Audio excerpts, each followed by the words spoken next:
मेरा नाम राहिला है, 27 साल की हूँ, कद काट और शक्ल सूरत से अच्छी भली हूँ।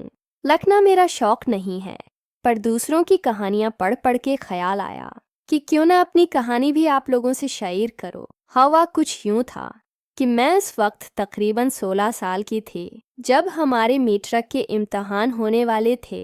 मैं कोई बहुत कमज़ोर स्टूडेंट तो ना थी, पर कोई बहुत ज़हीन स्टूडेंट भी न थी, जिस वजह से इम्तिहानात की तैयारी के लिए मुझे किसी न किसी से रहनुमाई की ज़रूरत थी। मेरे खाला का बेटा आमिर भी एक अच्छा था और वो हमारे घर से ज़्यादा दूर भी नहीं रहता था। मैंने अम्मी जान से कहा कि वो आमिर भाई से बात करें, फिर वो फारिग वक्त में मुझे पढ़ा दिया करें। इस तरह मुझे ट्यूशन के लिए ज़्यादा दूर नहीं जाना पड़ेगा, आने जाने की परेशानी भी नहीं होगी और वक्त भी ज़ाय नहीं होगा। उम्मी इसी दिन आमिर भाई से बात कराएं और उन्होंने मुझे बताया कि उन्होंने आमिर से बात कर ली है और वो हर शाम 07:30 से 6 तक आया करेगा मुझे पढ़ाने। इस दिन मैंने जल्दी जल्दी तमाम काम ख़त्म है और अपनी किताबें लेकर रूम में पढ़ने बैठ गए। तकरीबन 7 बजे होंगे जब आमिर भाई हमारे घर आए। आमिर भाई की उम्र इस वक्त 25 साल के करीब थी और काफ़ी वजह और हंदसम शख्सियत के मालिक थे।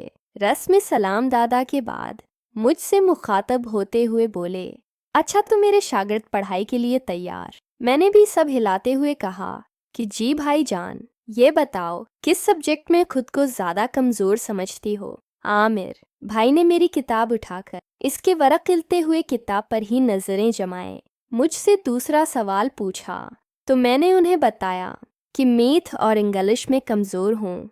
मैं थोड़ा समेट कर बैठी हुई थी और बात करते हुए भी थोड़ी डर रही थी। आमिर भाई ने किताब मेज़ इस पर रखते हुए मेरी जानिब देखा और बोले, अगर इसी तरह तुम घबराए और डरते रहोगी तो मेरा नहीं ख्याल कि मैं तुमको जो कुछ पढ़ाऊँगा वह तुमको ज़हन नशीन भी करा सकूँगा। लिहाजा डरने घबराने की ज़रूरत नहीं। हम बड़े दोस्ताना माहौल में स्टडी करेंगे और जो कुछ भी पढ़े गए इसे याद भी रखेंगे। जी बेहतर। मैं खुद को थोड़ा बेहतर जाहिर करने की कोशिश करते हुए बोली। इस दिन पढ़ाई तो कोई ख़ास न हुई, अलबत्ता आमिर भाई ने अपने बातों और चटकलों की मदद से मेरी घबराहट दूर कर दी। मैं अब काफ़ी ठीक महसूस कर रही थी। यही वजह थी कि मैं आमिर भाई के चटकलों का जवाब भी चटकलों की सूरत ही दे रही थी। मेरा चंचलपन बेदार हो चुका था। आमिर भाई ने थोड़ी सी मैथ की मश्क कराई और इंग्लिश कल से शुरू करने का कहकर घर के लिए जाने लगे। इम्मी ने उन्हें रोक लिया कि चाय तो पीते जाए। आमिर भाई भी चाय के लिए बैठ गए। चाय और थोड़ी गिप शिप के बाद आमिर भाई कल शाम 107 आने का कहकर घर चले गए। तकरीबन 2 हफ्तों तक मामलात ऐसे ही चलते रहे। वो वक्त के खास से पाबंद थे, वक्तों पर आते और अपना काम वक्त पर ख़त्म करके चले जाते। इनकी शख्सियत जाजिब नज़र तो थी ही, इनके पढ़ाने और समझाने का अंदाज़ भी खूब था। यही वजह थी कि मैं आमिर भाई की ग्रोदिदा हो चुकी और इनसे काफ़ी बेतकल्फ़ी भी हो चुकी थी। इस दिन आमिर भाई मुझे मैथ की मश्क करा रहे थे। जब इम्मी चाय ले आए, इन्होंने चाय पास पड़े मेज़ पर रखी और बोले कि चाय ठंडी होने से पहले पी लेना। ये कहकर वो वापस किचन में चली गईं। मशक हुई तो मैंने चाय की प्याली उठाकर आमिर भाई को देना चाहिए तो पता नहीं क्या हुआ कि मेरा हाथ कांप गया और सारी की सारी चाय भाई आमिर के ऊपर गिर गई, जिससे उनकी शर्ट भीग गई। मेरे तो आसान खुता हो गए। दौड़ती हुई गई और तौलिया उठा लाई। मैं बार बार आमिर भाई को सूरी बोल रही थी और साथ ही साथ इनकी शर्ट को तौलिए से साफ करने की कोशिश कर रही थी। अब जले तो नहीं भाई जान, मैंने मुसलसल तौलिया रगड़ते हुए पूछा। चाय से तो नहीं जला, लेकिन अब बैठ जाओ, कोई बड़ी बात नहीं। और इसी तरह तौलिया से उनकी शर्ट को साफ करने में लगी रही। आमिर भाई ने मुझे रोक दिया और बोले, बस करो मोटी, घर में मुझे सब इसी नाम से बुलाते थे, लेकिन मैं खुद में बहुत शर्मिंदा थी। इसीलिए जब मैंने उन्हें इस शफकत से पेश आते देखा तो मेरी आंखों से आंसू निकल आए। इन्होंने जब मुझे यूरोते देखा तो बोले, रोती क्यों हो, तुमने जानबूझकर चाय थोली गराई, ये तो हादिसाती ऐसे हुआ। ان کے حوصلہ بڑھانے پر مجھے حوصلہ ہوا اور میں نے آنسو پونچھتے ہوئے کہا، جانتی ہوں کہ حادثہ ہوا ہے، لیکن حادثات بھی تو کسی نہ کسی غلطی کا ہی نتیجہ ہوتے، اور اس حادثے کی غلطی کی میں ہی ذمہ دار ہوں۔ عامر بھائی بھی شاید ماحول کو خوشگوار بنانا چاہتے تھے، اس لیے بولے، موٹی میں تمہیں اجازت دیتا ہوں کہ تم ایسے حادثات روز کیا کرو۔ وہ ہنس رہے تھے اور ان کی یہ ہنسی میری سمجھ سے باہر تھی۔ میں بھی انہیں ہنستے دیکھ کر مسکرا دی۔ چلو واپس وہی سے شروع کرتے ہیں جہاں پر حادثہ ہوا تھا۔ میں نے واپس اپنی کرسی پر بیٹھ کر کتاب کھولنا چاہی تو عامر بھائی نے کہا، آج کا کام ختم کل دیکھیں گے، میں چلتا ہوں کیونکہ اس حالت میں تمہیں کچھ نہیں پڑھا پاؤں گا۔ عامر بھائی اپنی کس حالت کے بارے میں کہہ رہے تھے مجھے کچھ پتہ نہ چلا، میں تو یہی سمجھی کہ وہ اپنے کپڑوں کی وجہ سے کہہ رہے ہیں۔ عامر بھائی کے اندر کیا رونما ہو چکا تھا، میں بالکل انجان تھی۔ یہ واقعہ بار بار میرے دماغ میں گھوم رہا تھا، مجھے پتہ ہی نہ چلا کہ کب نیند آ گئے اور میں نیند کی گہری وادی میں غوطے کھانے لگی۔ اس وقت میں نے دوبارہ خواب میں عامر بھائی کو دیکھا۔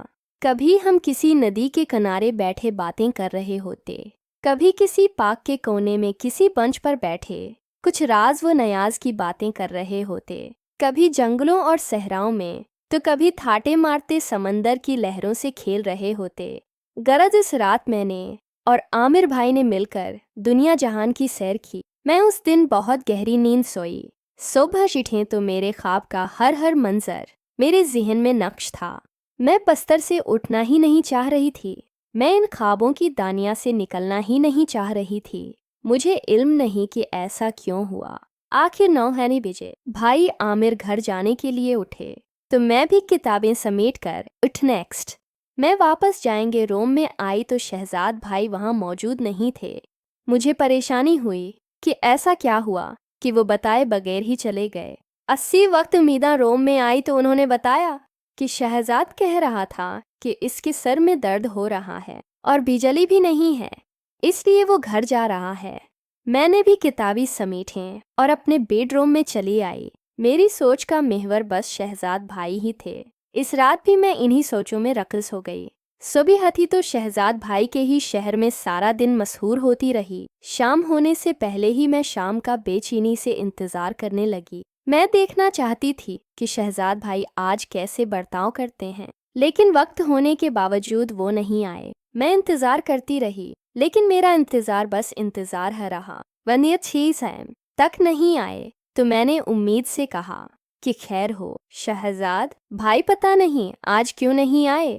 امی نے کہا کوئی اور کام پڑ گیا ہوگا اس لیے نہیں آ سکا ہوگا۔ میں نے کہا نہیں، میکل جب وہ بیٹھے تو ان کی طبیعت ٹھیک کیا، پتہ نہیں وہ ابھی تک ٹھیک نہ ہوئے ہوں۔ آپ کالا کو فون کر کے ان کا پتہ تو کرائیں۔ امی کو بھی جیسے کچھ یاد آیا تو انہوں نے خالہ کو فون لگایا۔ تب خالہ نے بتایا کہ شہزاد توکل سے سخت بخار میں تپ رہا ہے۔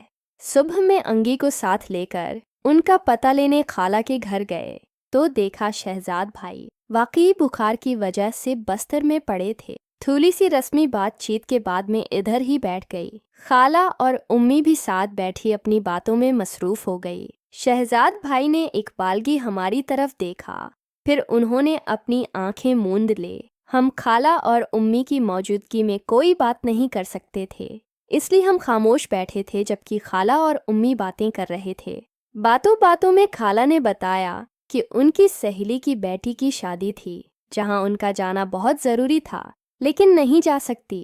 اب میں پوچھ رہی تھی کیوں نہیں جا سکتی ہو تو خالہ بولیں جس کے ساتھ جانا تھا وہ تو بستر پر پڑا ہے، اور آپ کے بھائی صاحب خالو بھی آفس سے چھٹی نہیں لے سکی کہ ان کے ساتھ چلی جاتی امی، چونکہ خالہ کی سہیلی کو جانتی تھی اور انہیں پتا تھا کہ وہ کدھر رہتی ہیں، اس لیے خالہ سے بولیں تمہاری سہیلی کون سا دوسرے شہر میں رہتی ہے، ٹیکسی پکڑو اور 23 گھنٹے میں واپس آ جاؤ۔